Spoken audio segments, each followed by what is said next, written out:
The Socio-Economic Rights Institute has been representing the families of 36 of those striking miners killed between the 13th and the 16th of August 2016 in Marikana. Nomzamo Zondo is the Executive Director of SERI. She joins us now to discuss what the organisation thinks of it taking so long since the massacre and since the conclusion of the Farlam Commission for just a handful of police officers to appear in court. Nomzamo, good evening to you. I mean, this story, we will never forget Marikana. I still remember where I was, and I was very far away at the time. 8 years down the line, we don't even have a proper court case underway for most of the officers involved in the shootings. Good evening, Stephen. So for the families, first of all, their concern was making sure there's criminal prosecutions for those who are responsible. We are grateful for the work that the NPA has done in relation to the killings on the 13th of August. As you've seen, the prosecution has started for that case.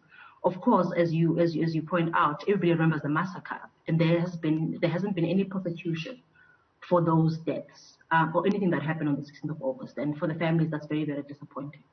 It's very disappointing. It also means that they'll be losing hope that justice will be done at all. Definitely, Stephen. I mean, the one interesting thing, one interesting aspect of the engagement between the police, between the IPID, the NPA and the families has been the fact that the NPA and IPID have refused to acknowledge the families as victims and have refused to communicate with them about what is happening with those prosecutions. So there is this complaint, a proper grievance against the NPA about how they've handled their investigation.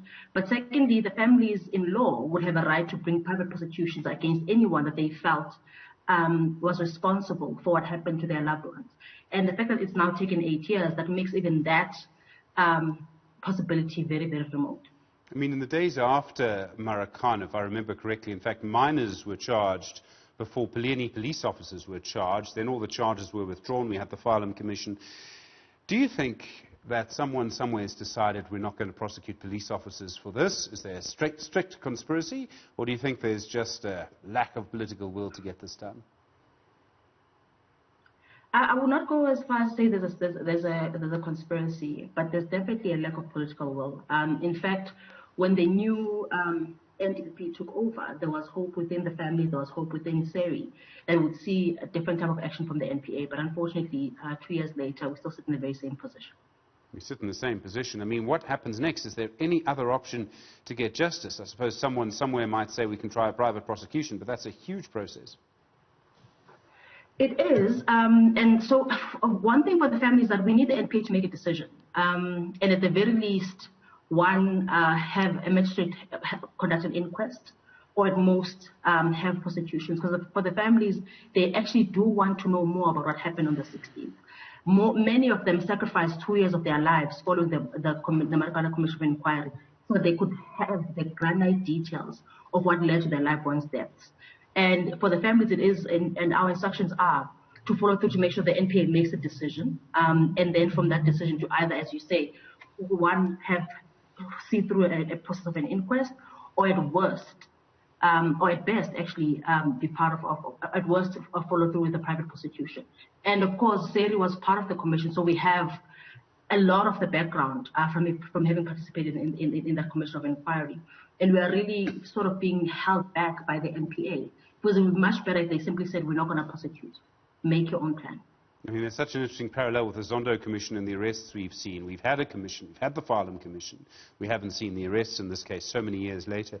You talk about the fact that the police, the NPA, won't see the families of those who were killed as victims. And I mean, I realize that these are not your clients, but they're also families of police officers and 2 security guards who were killed in the events leading up to it. But the fact is that Marikana as a community is completely changed by that day. I would argue that almost everybody involved in that part of the country has been affected by this. Definitely. So in as much as I recognize that Marikana is a massacre that goes beyond the families, and both the families of the police and the families of the miners, and even the security guards.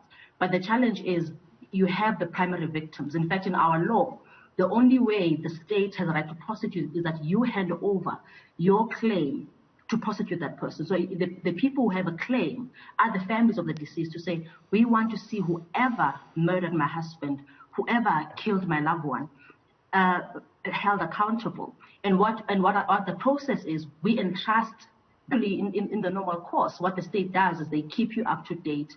They tell you what's happening with the prosecution. They tell you when they're about to go to court. But unfortunately for the families, I'm pretty certain this is also the same for the families of the police, is that this case is being communicated only through the media. There is no engagement between those families so they can understand what the process is. What are the merits? What are the chances that these people will in the end be found guilty of murder? They haven't had any of that intimate interaction. In the end, it seems to me that Marikana is going to be a stain on post-1994 South Africa. I mean, that I think we've already gone past that point.